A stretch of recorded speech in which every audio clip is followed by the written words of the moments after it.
اور فرمایا کہ ان قریب حق تعالیٰ شانہ تمہارے لیے رستہ نکالیں گے۔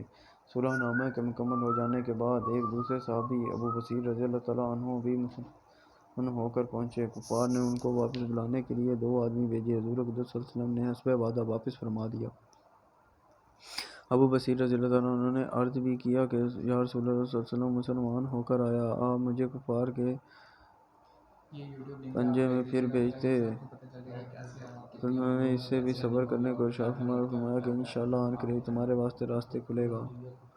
یہ صحابی ان دنوں کافروں کے ساتھ واپس ہوئے۔ راستے میں ان میں سے ایک سے کہنے لگا کہ یار تیری یہ تلوار تو بڑی نفیس معلوم ہوتی ہے۔ شیخی باز آدمی ذرا اسی بات پہ پھول ہی جاتا ہے۔ وہ نیام سے نکال کے کہنے لگا کہ ہاں میں نے بہت سے لوگوں سے اس کا تجربہ کیا۔ یہ کہہ کر تلوار ان کے حوالے کر دی۔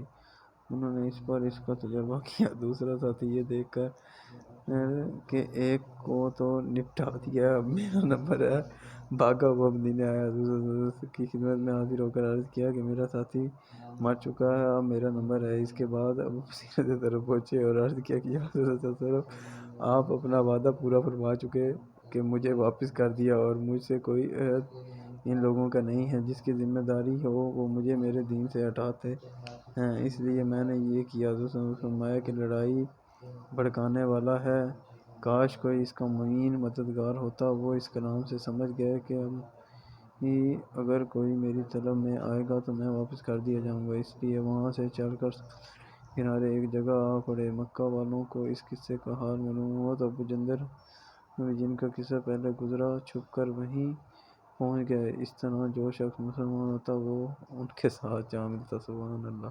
چند روز میں ایک مختصر سی جماعت ہو گئی جنگل میں، جہاں نہ کھانے کا کوئی انتظام تھا، نہ وہاں باغات اور نہ سبحان اللہ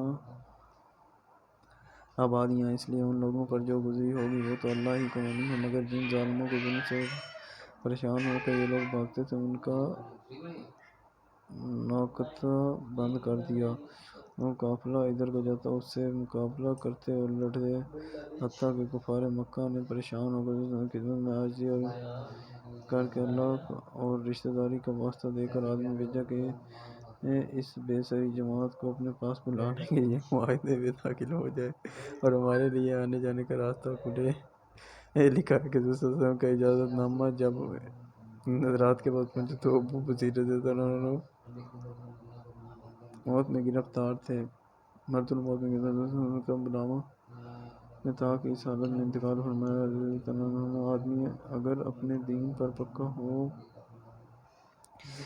تو بڑی سے بڑی طاقت اس کو نہیں ہٹا سکتی، اور مسلمان کی مدد کا تو اللہ کا وعدہ ہے بشرطے کہ وہ مسلمان ہو۔ سبحان اللہ۔ بلال حبشی رضی اللہ عنہ کا اسلام اور مسائل۔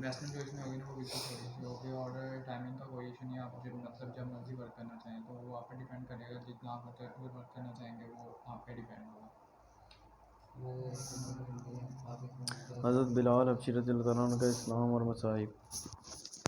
حضرت بلال رضی اللہ تعالیٰ عنہ حبشی مشہور ہیں، صحابی ہیں جو مسجد نبی صلی اللہ علیہ وسلم کے ہمیشہ مؤذن رہے۔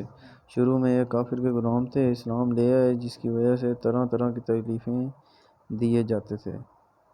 امیہ بن خلف جو مسلمانوں کا سخت دشمن تھا، اس کو سخت گرمی میں دوپہر کے وقت تپتی ہوئی ریت پر سیدھا لٹا کر ان کے سینے پر پتھر کی بڑی چٹان رکھ دیتا تھا تاکہ وہ حرکت نہ کر سکیں، اور کہتا تھا کہ یہ یا اس حال میں مر جائیں اور زندگی چاہیں تو اسلام سے ہٹ جائیں، مگر وہ اس حالت میں بھی احد احد کہتے تھے، یعنی معبود ایک ہی ہے۔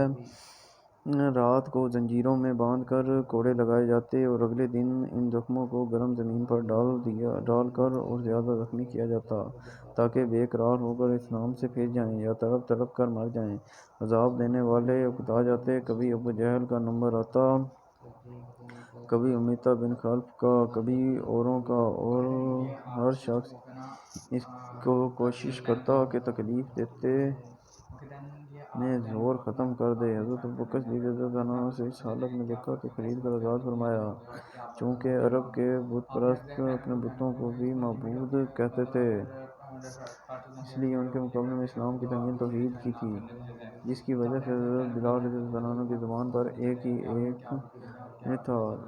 یہ تعلق اور عشق کی بات ہے کہ ہم چھوٹی محبتوں میں دیکھتے ہیں کہ جس یہ اس کا نام لینے میں لطف آتا ہے، بے فائدہ اس کو